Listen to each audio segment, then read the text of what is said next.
ability to predict things is great, and it happens when you look at history as a process instead of a museum showcase of pieces, right? Again, I'll repeat it. If you look at history as a process, as a story, instead of museum showcase of pieces, you would be able to look at events in the future. So you'd be able to look at the future. And that's what we do here, right? We look into the future. For the final time, look at history as a process or as a story instead of a museum piece on display, right?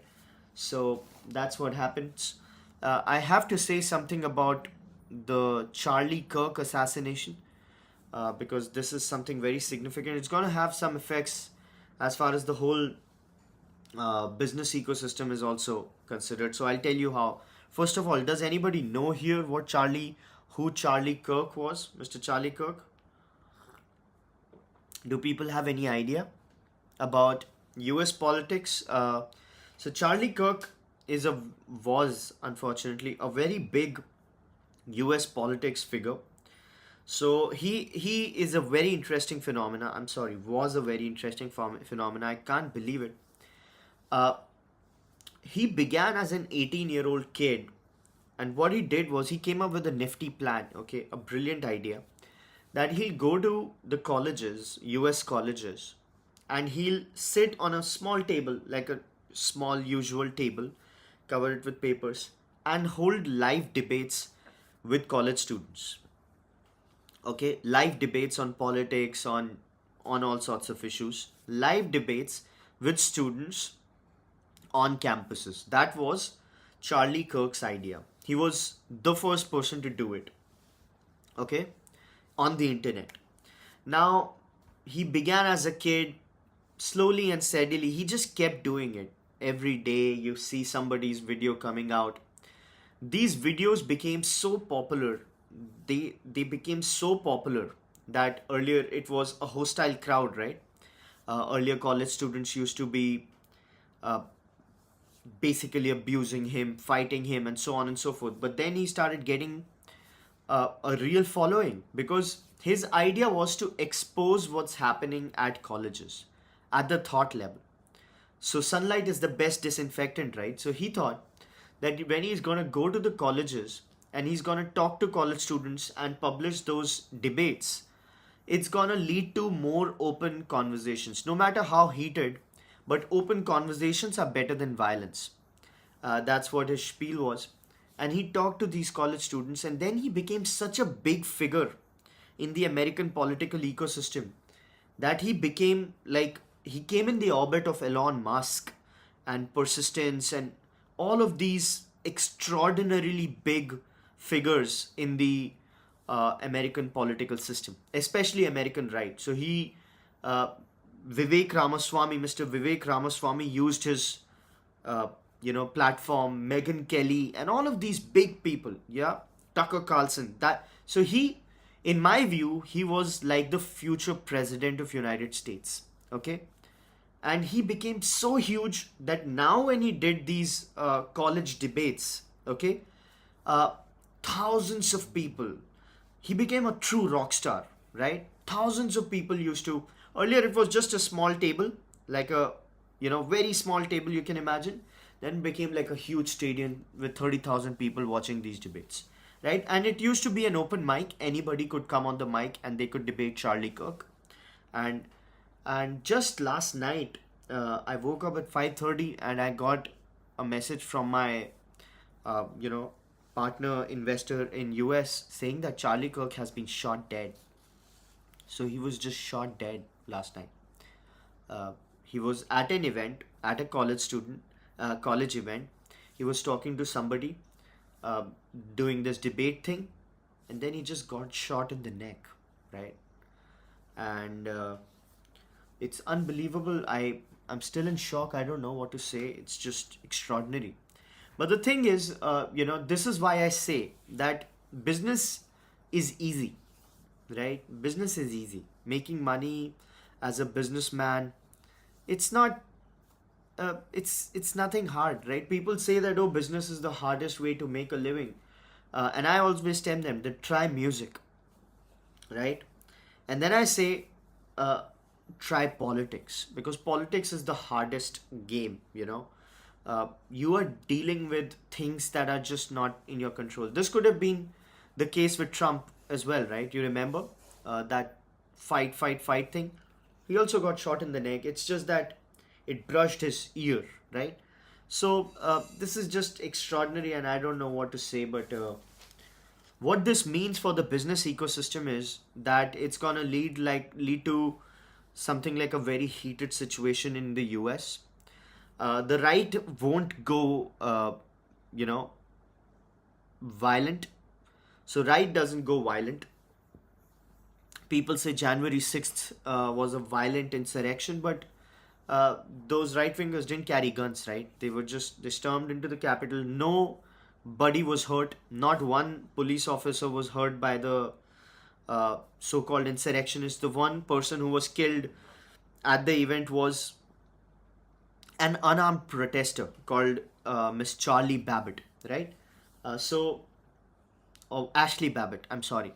So, the right won't go violent, but this would lead to a very big impact on the midterms, the RNC midterms, which means that Trump is going to get strengthened, which means that whatever Trump does, it's gonna have more popular weight in the US. So he'll have more say as far as the US plays considered. So whatever he does as far as the business ecosystem is considered, it's gonna have a generally higher acceptability because of what happened with Mr. Charlie Kirk. Rest in peace. It's just very sad what happens, but uh, this is the cost of bravery. This is the cost of heroism, so to speak. If you take the risk, this is the risk of real heroism, right? You pay for it with your life. And sad, 31-year-old guy, two kids, one wife, shot in the neck, and no more. So rest in peace. Moving on. Uh, Trump's conversation, or let's say the Trump's signal to India has given a new life to the relationship, and now it's talking about setting it up with a trade deal which is going to be fast tracked and so on and so forth. At the same time, Trump is saying that EU should tariff China and India so that they stop buying Russian oil. And at the same time, Poland has said that they've shot down Russian drones. So Poland is a NATO country. Ukraine is in a NATO country. Poland is a NATO country. If Russian war goes to Poland, then the entire Europe gets involved, right? Directly. Even now, the Europe is involved indirectly. But then, if a fight erupts between Russia and Poland, it's gonna be a world war essentially. It's gonna be Europe fighting Russia, and then Russia fighting Europe, and then NATO. US is an ally of NATO, a formal ally. So, as a part of the treaty, US Europe will be in direct hot war with Russia. No proxy war, hot war with Russia. So obviously everybody will try to allay those fears, and Russia is already saying that this is a myth. We didn't fire anything to uh, Poland. But if it's let's say an ambush call, right? If it's just a made up thing by US, it's a dangerous escalation to whatever can happen, and you will see the gold rising. Uh, so that's a prediction, right? The gold will rise if this thing heats up even a bit, and if it gets up, you're gonna see a very very big. Mr. Tiwari says Poland shot down a Russian drone in its air defense. Yeah, that's what I said. So it's just very very weird. And Russia says it's a myth. We didn't shoot any, you know. So you might look at some sort of gold prices going up and so on and so forth, or maybe the defense sector rising up, because it's gonna be a very very weird situation if this goes up. So huge. This is gonna be very huge. IT stocks have powered up till then. 25% in 25. Local iPhone dispatch seen zooming. Attractive price points likely to push sales upgrades for Apple under festive season. So Apple has really, grown up in the country. So if you look at some numbers, iPhone sales in 2024 was 12 million. That's 1.2 crore phones. And now it's 15 million in 2025 forecast. So iPhone clearly doing very well as far as the Indian market is considered, and iPhone exports are also doing well from India, right? Speaking of exports from India, Indian investment in the electronics component manufacturing has been very huge, and what they are trying to do is trying to replicate that success as far as the whole semiconductor play is considered. So we've talked about that. We've talked about how in 10 years India's manufacturing, especially the smartphone manufacturing, has grown up. So there are a few numbers to look at that particular play. Let me fetch you the numbers. The semiconductor build out takes page from electronics success story. So in 2014, production of electronics goods was at 2 lakh crore, approximately 2 lakh crore. In 2014-15, the exchange rate, I don't remember, but I'm expecting 70 rupees per dollar. So 70 rupees per dollar is essentially some 8-9 billion dollars, right?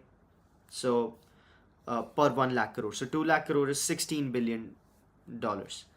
Right now it's at 11.3 lakh crores. 11.3 lakh crores in today's terms is essentially some 144 billion dollars. So it's grown 6x. Electronics goods exports were just 38,000 crores. Now they're 3.2 lakh crores, about 8x. Mobile manufacturing units were just 2. Right now they are 300. Right. Production of mobile phones was 18,000 crores. Now it's 5.4 lakh crores. 18,000 crores is $2 billion in today's terms. 5.5 lakh crores is 60 billion dollars, 70 billion dollars. Export of mobile phones was 1,500 crores just 10 years ago. Now it's 2 lakh crores. 1,500 crores in 2015, 2 lakh crores in 2025, right? So they're trying to look at something like this for the semiconductor play as well. 22,000 crore is the budget outlay for electronics component manufacturing scheme launched in 2025 April. Target segments are sub-assemblies, bare components, complete supply chain, and so on. So this is essentially the result of manufacturing. Services don't have these results, unfortunately. So when you look at the Indian IT industry, Indian IT industry has been in India has been alive since 1976. That's when the first Indian IT company began.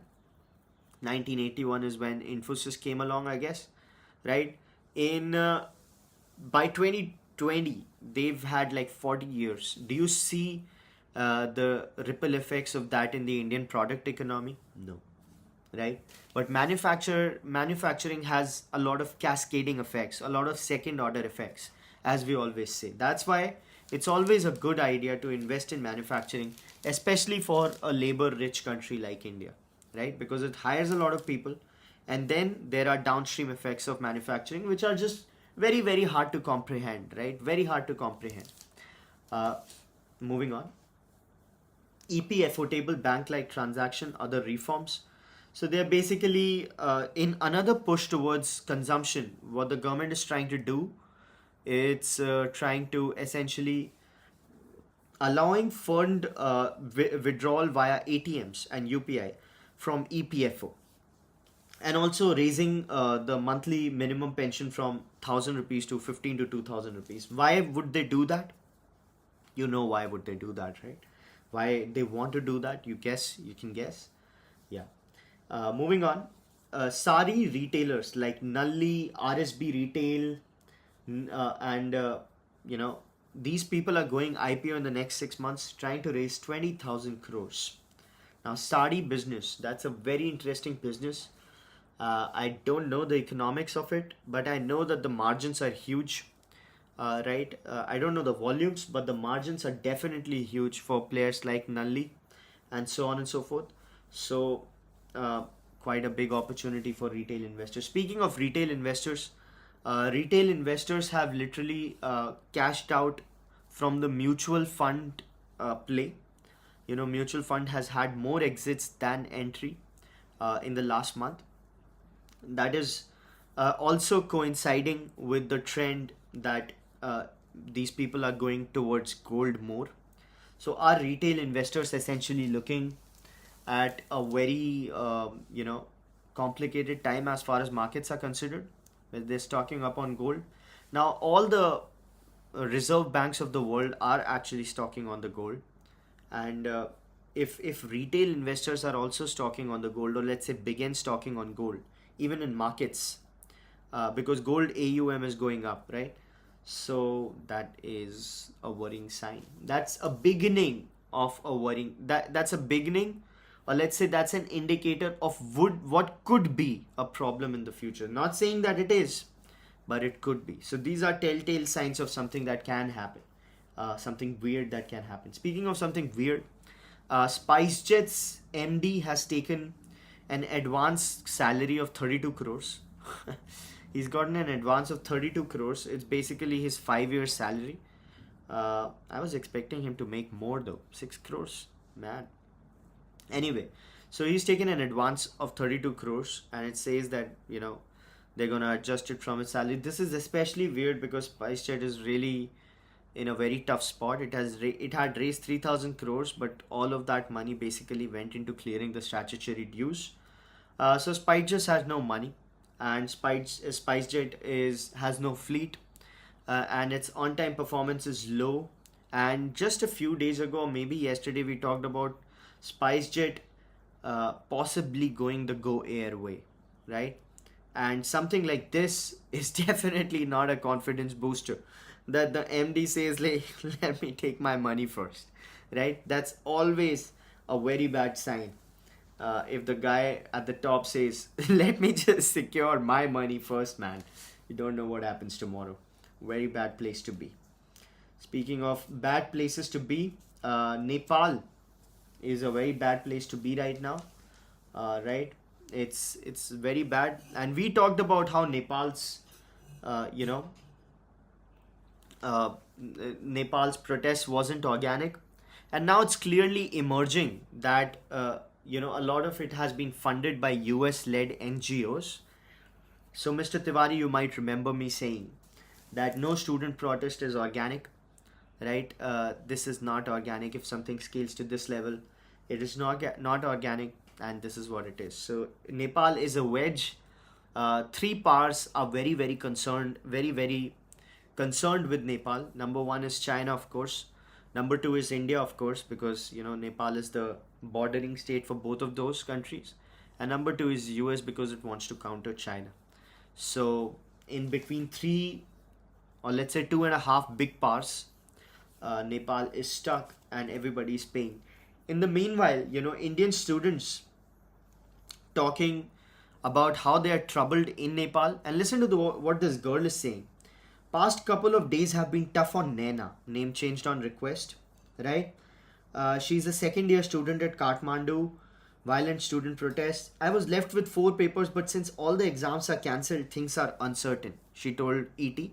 Naina, a name change, told ET that things are uncertain. And look at this first thing she says about uncertainty. Food delivery app is closed, right? Even though food is not a problem, that college mess is operational, but she says things are very uncertain because food delivery is closed. Can you imagine? Can you imagine? Like, there's a political leader's wife who's been, burned alive, and finance minister is getting kicked, you know, at on the road on video.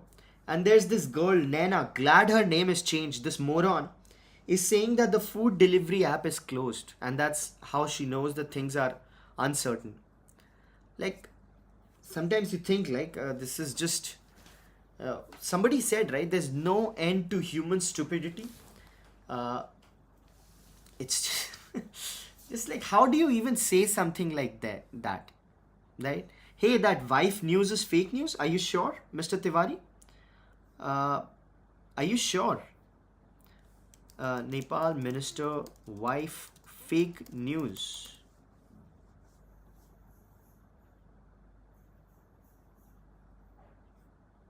Wife killed in blaze. Ex-PM's wife killed in blaze.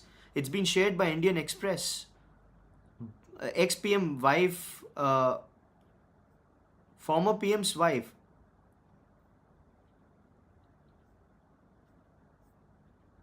Is it fake news? If it's fake news, I got caught in that, man. Uh,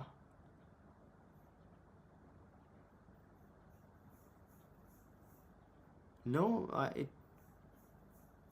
it doesn't say that. One second, let me check that.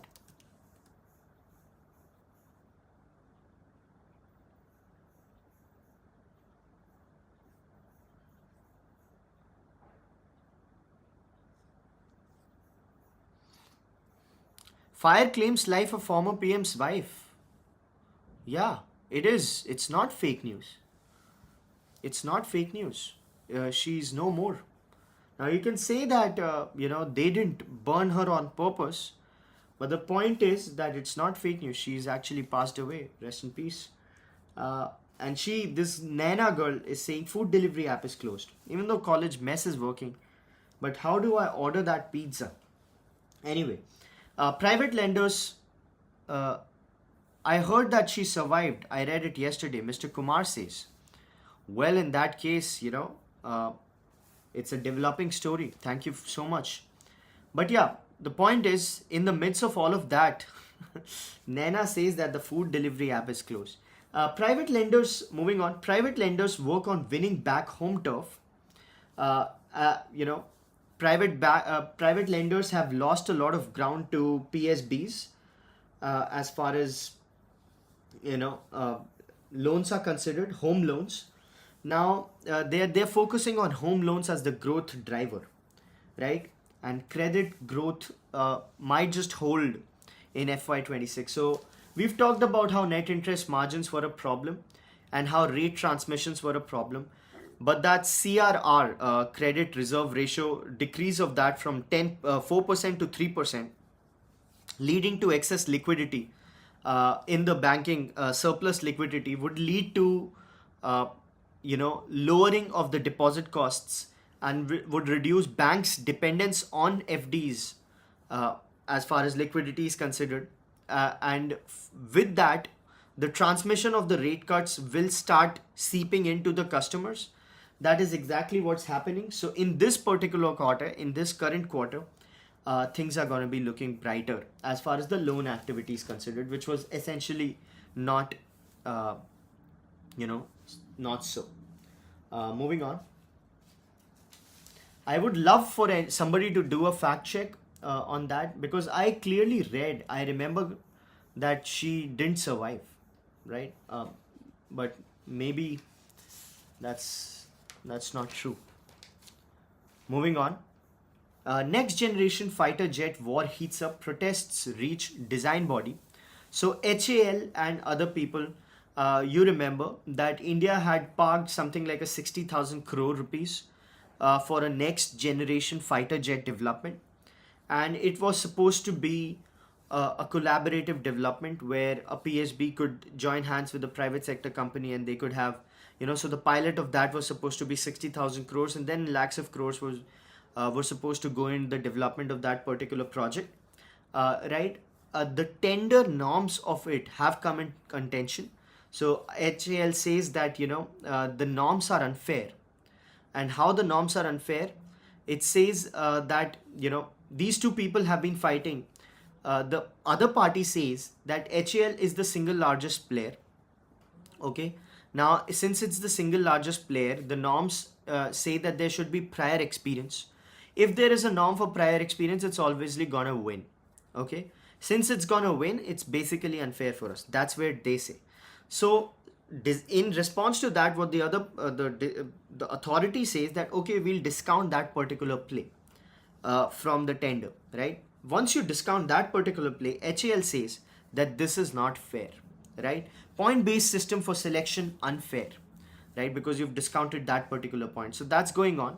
At the same time, HAL has inked a deal with uh, ISRO for creation of SSLV, and that's why its stock went up 2% yesterday. So it's gotten a license agreement, non-exclusive, but a license agreement to start making SSLVs with ISRO's intelligence. So good times for HAL, and also a bit of complications on the way, which is always the case. But as we've always said, we are very bullish on defense, and India really needs a very, very active defense sector. Moving on. Setting goals. Plan in works for a pool of 2,75,000 chip designers by 2032. 2,75,000 chip designers. So India is trying to do that. We've talked about the semiconductor mission, number one, and number two now. The first one fetched $18 billion in investment, some 1.76 lakh crores, right? And the Indian Semiconductor Mission 2 is essentially looking at scaling it up to $40 billion, apparently, as per reports. And what India wants to do is raise the target of available talent to 1.2 million people. Bid to become global semiconductor hub with a 1.2 million workforce, right? Talent pool creating for chip magnets, chip making, fabrication, and ATMP. Targets and timelines put in place. So what they're trying to do is India's semiconductor industry is going to be pegged at some $64 billion by 2026, and by 2030 we need 1.2 million people. Fabricators 25,000, ATMP workers 29,000, chip designers 2.75 lakhs, and so on and so forth. And that's what the government is trying to do. And that's pretty amazing, right? So the Ministry of Education has already started work on redesigning engineering curricula, and also plans to introduce a specialized degree in VLSI, very large scale integration. Besides METI, there's STEM, which is also working on it, and so on and so on. So this is the cascading effects that nobody talks about, right? Everything is to be judged in terms of second order effects, the cascading effects, and manufacturing's cascading effects are just extraordinary. And we are very lucky that we are seeing that in real time, and what's going to lead to, it's very exciting. Moving on. FMCG players could tweak popular price points. Now, viewers of Thinkers Frequency know we discussed this. There's a bit of a hassle as far as the whole pricing is considered, because all of these people had a lot of inventory. They always obviously run a lot of inventory, right? FMCG has shelf life of 12 months, 9 months, and so on and so forth. These products have a shelf life, very big shelf life. So what do you do with all that inventory now that GST is changed, right? And with GST, price points are supposed to change. What do you do? That's a very big issue, because everything is printed, the packaging is done. You cannot reprint the packaging. One option is you put a sticker on that package, right? So just imagine millions and millions of stock keeping units, and all of them to be re-stickered, right? That's not a small deal. That's a big cost. Or what you do is you essentially rebill it. Let's say 5:1, or you at 5 you get one free. But that is not the way to let's say translate the GST play, right? These people, you can't upsell yourself because the tax is good, right? That cannot be used as an opportunity to actually sell more, right? Indirectly. So that cannot be done. So what they're trying is the sticker play. They're talking about the labeling play. They're talking about billing play, and so on and so on. So Mr. Tushar Tiwari has shared a fact check with me, which I should take a look at. So just a moment, folks. This is the fact check regarding the Nepalese. No, it's not confirmed, as it appears to stem from a mix-up. Mm-hmm. No, this is Grok fact check, and this is, yeah. The circulating reports likely refer to Rajama Lakshmi Chitrakar, wife of former vice president, prime minister. Yeah, that's what the play was. Uh, yeah, exactly. Yes. However, subsequent updates from September 10, she's alive, receiving treatment, and her condition is improving. Got it. Have not confirmed officially verified death, and outlets have noted lack of confirmation. Okay. So outlets have revised that particular play. Protests have resulted, and so on and so forth. So thank you so much, Mr. Tiwari. Cheers to you. I'll post that particular fact check here. She's not the wife of former PM. She's not yet. She's recovering. Touch wood. So this is the fact check which has been shared with me. Uh, but essentially, it was a dire situation, right? More dire than the food delivery app not working. Inbound tourist trail may be less crowded this holiday season. Foreign tourist arrivals likely to be below expectations due to geopolitical conflicts, poor marketing, rising competition, say industry experts. So industry experts are saying that India is not marketing itself at all, and without a nationwide marketing campaign, we won't be able to attract foreign tourists. That's what the Indian Hospitality Industry Association is saying, and they're saying there are some numbers. Okay, numbers are over the there has been a consistent growth rate over the decades. Okay, very interesting numbers. Listen to them very carefully. uh, 1.28 million, 12 lakh people essentially in 1981. 1991, 1.68 million, 16 lakh people. 2001, 2.5 million. 2011, 6.3 million. 2019, 11 million. So 6.3 million in 2011 to 10.3 10.9 million, 11 million basically in 2021 19.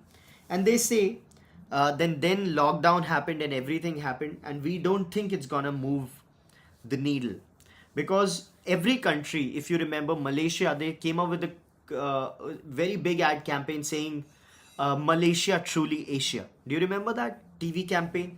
Malaysia truly Asia, something like that, right? So all of these companies actually countries actually organize themselves and do a fair bit of campaigning. India has not been doing that, which is a big fear for these people. They say that tourism is a great leveler for the economy, but we are not doing any concerted efforts in that direction. Moving on, Chroma gets a 1,000 crore recharge from Tata's, scope for more. So Tata's and Chroma is also tying up with Big Basket, by the way, for hyper local delivery of stuff. So good prospects for Chroma, though not that good for Tata Digital, right? Tata Digital just shot itself in the foot, as we discussed, with the whole Neo plan. They could have been great, but they chose to just ruin themselves with the whole super app approach. Moving on, I'm really thankful for the fact check though. I'm glad to know that she's fine or recovering. Moving on, uh, startups seek ahead in the therapy game via AI tools and bots. So AI based therapy is really moving forward. It's been banned in a few places like Illinois and another state. So AI based therapy has been banned by that kind of concerted group in the US in some states. But overall, it's basically in India, it's growing up. And what startups are saying is that it could be a blessing in disguise, because everybody who uses Chat GPT for therapy essentially becomes more aware, and Chat GPT nudges them to take actual therapy, which could be a good news for our industry. So, and we are also developing tools and so on and so forth. So that's the news. I personally feel that not a lot of people who actually use Chat GPT for therapy would actually go to actual therapy. So while it will lead to awareness, because these people will be discussing whatever they're feeling, so it will be leading to an indirect therapy. they'll not be essentially going and leading to uh, holistic growth of the market itself, the therapy market.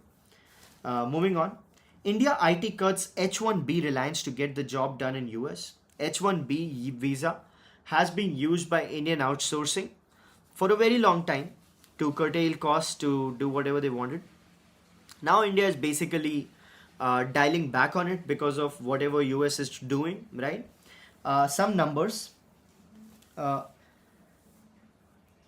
H1B filings by global IT consulting firms, including Accenture, have been cut by about average 44% between FY21 and 25. So 44% in the last 4 years. The trend comes at a time when immigration policy, protectionism, and geopolitics, and also the new Hire Act is going on. So 44% reduction in H1B filings by global outsourcing companies, and the top six IT employers in India, TCS, Infosys, HCL, have reduced H1B by average of 46%. So H1B is really looking at, uh, you know, uh, that it's not looking green. Speaking of what's not looking green, drone companies are really hoping that something happens as far as the Namo drone DD plan is considered.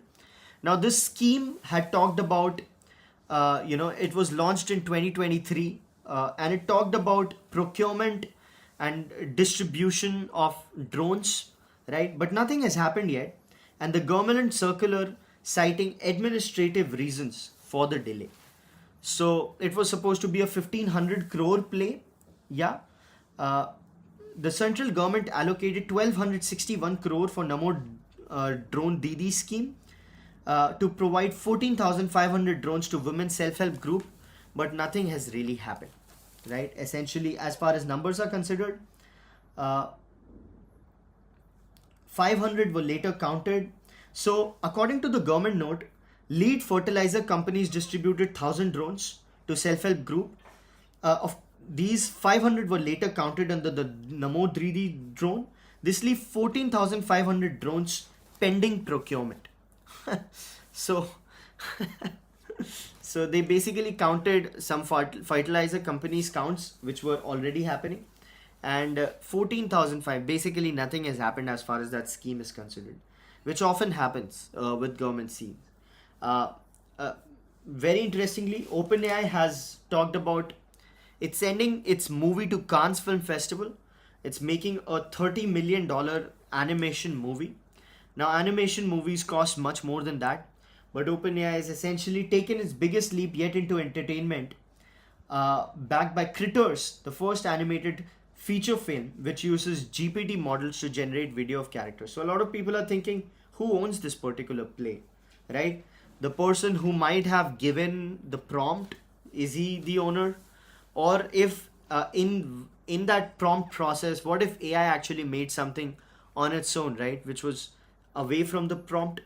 Does AI get the copyright in that case? Who actually gets the copyright is a very, very big question, right? Moving on, Mumbai is getting a reboot. A lot of societies are facing coming to the end of their lives, uh, and they're getting redevelopment projects, 1.3 lakh crore and 44,000 homes. A redevelopment of cooperative societies driving the next phase of growth in cities' reality market, because Mumbai doesn't have a lot of greenfield potential, right? It's pretty clogged. So redevelopment is basically something that Mumbai is looking at. Over 910 redevelopment packs since 2020, 326 acres unlocked for redevelopment, and so on and so on. Expected GST collection 6,600. Now it's not just Mumbai, which is basically looking at a lot of redevelopment and a lot of real estate development. Uh, Urban built up in the top 8 cities doubles. By 2050, India will add more than 330 million people to its urban population, equivalent to entire US population, which would require somewhere around 100 million homes. So a lot of real estate action going to happen as far as the tier 2 play is considered. But I hope India stays vigilant and India doesn't go overboard on this plan like China did, because unlike China, India wouldn't have a lot of shock absorption as far as the economy is considered, right? China's economy is pretty solid. Can't say that about India. Moving on, retail flows into equities, mutual funds see a sharp 21% drop in August. We talked about that. You know, for domestic investors, gold continues to act as a shield against currency fluctuations, inflationary pressures, while also offering tactical positioning ahead of pivotal global moves. We've talked about that.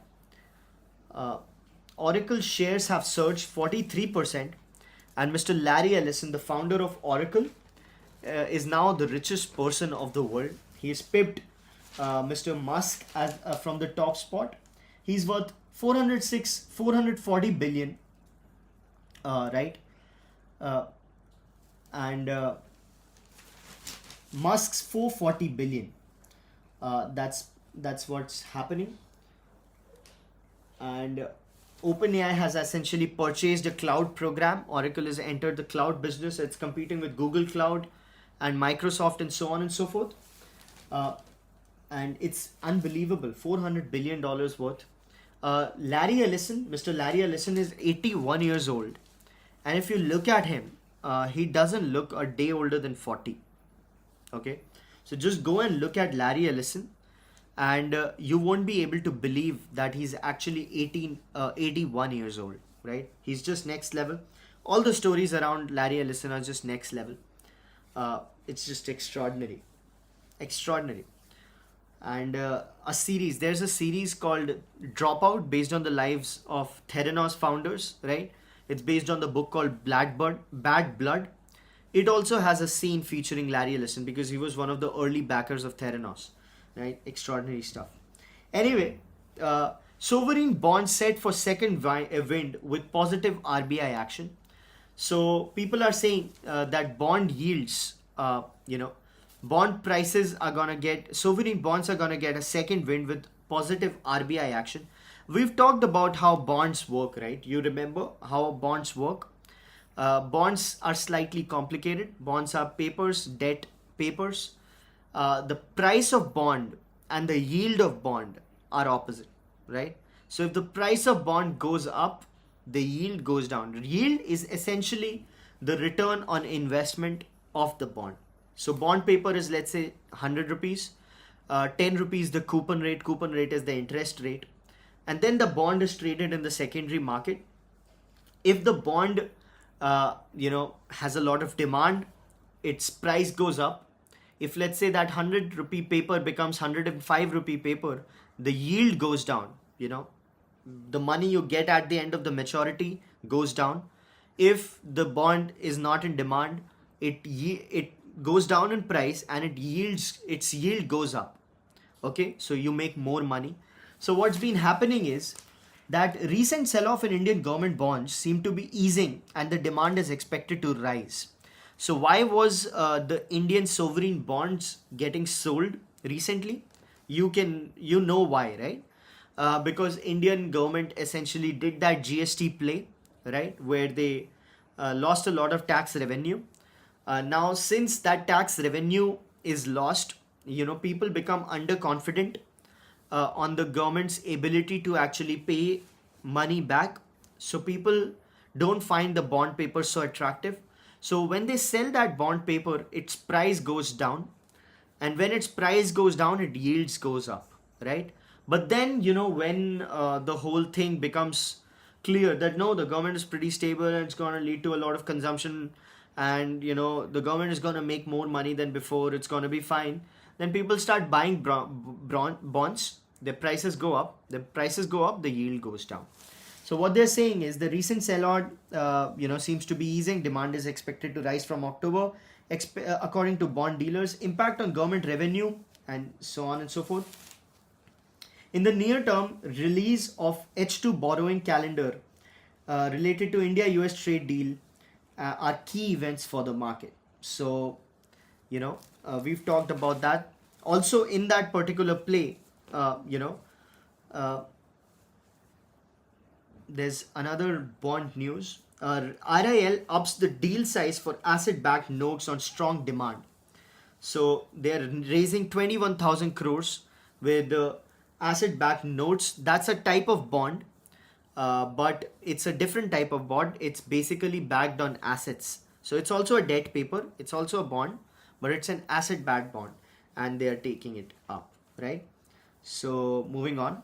Large cap mutual funds lag benchmark in recent years as recategorization limits alpha. So, recategorization of large cap companies essentially has made large cap mutual funds not that attractive, right? Because now that categorization is basically about what's the top 100 stocks. On account of SEBI rules on categorization, the universe of large cap stocks is restricted to top 100 stocks. Due to this, many large cap active funds are seeking the benchmark, hugging the benchmark. So they are basically towards the benchmark. They're not being able to, let's say, outperform to that level, right? And that's hurting. Return 13.6 over 3 years against Nifty TRI's 14.7. Investors shift focus to ETFs, electronic traded funds, right? Moving on. Talked about that. The chief economic advisor says GST may limit tariff blow to 30%, 30 BPS. That's 30.3% of GDP. So he says that tariffs were gonna hurt somewhere around 0.8 GDP, right? 0.8% or 1% at max. A GST revision or reform will add like 50 BPS to the economy.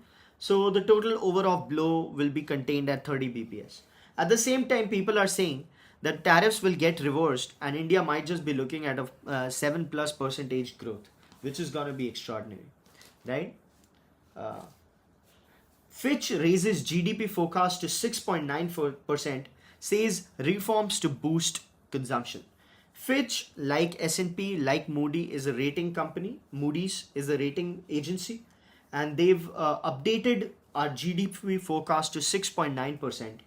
And you know what? Personally, I think everybody's gonna be pleasantly surprised with what happens. So it's gonna be a bit more than everything anybody is saying right now, because of whatever is gonna happen. The cascading effects are gonna be huge, unless and until there's something like a world war kind of a situation, right? Moving on. Inox Clean Energy acquiring Evergreen's 650 megawatt green project, clean energy project. A lot of M&A action is happening as far as green energy is considered. It's just extraordinary. You would expect private equity companies to not be selling, their under construction or under harvested, green projects right now, right? Because why would you? But they are. It's not the first deal. It's probably the fourth or fifth deal that we've talked about, right? Moving on. Coking coal demand to surge by 2030. That's okay. Mr. Gadkari has come out with a statement yet again, something that he keeps saying, aim to make auto industry world number 1 in 5 years.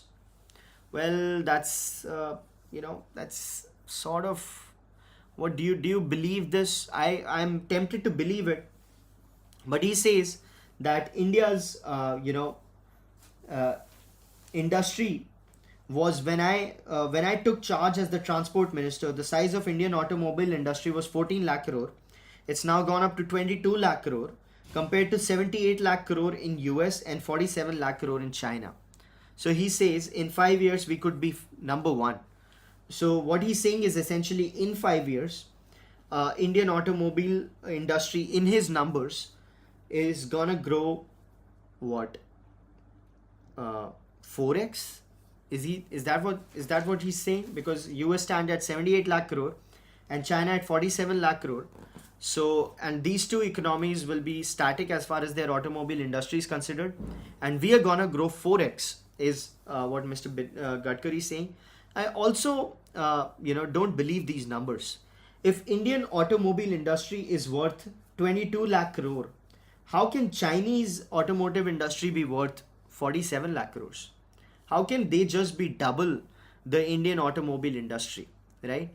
India sells like 4 million cars, they sell 32 million cars, right? 8x. So how is that China's automotive industry is valued just at twice when they're actually 8 times the size? That's an interesting question, which we need to do some research on, right? Or it might just be a factual error. But I'll not say it's a factual error right away, because there could be a complication in that calculation how he's valuing these industries.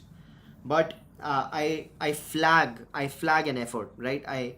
I'm raising a flag here. Moving on, BYD pilots fresh India push as diplomatic ties improve. That's a very bad news for Mahindra and Tata and everybody, because BYD is just way ahead of all of these people, and if it can improve its positioning in Indian market, it's just gonna wash everybody away, right? We are underestimating how great their position is. Speaking of that, Mr. Goyal says, asked to dealers that, hey, just sort this out so that these people get a taste of Indian market. Right now, they're just selling. If they see that there's a lot of demand in the Indian market, they might just set up their manufacturing units, which will be very, very good for India. So he says, take it up. India EU trade talks at critical stage amidst hurdles, officials tell parliamentary panel. And why is India essentially spearheading, or let's say speeding up the EU trade deal? You know why? You know why they're doing that, right? You've heard from me. Can I get a cheer on why India is trying to quickly wrap up the EU trade deal? What can be the reason of that? Can you guess?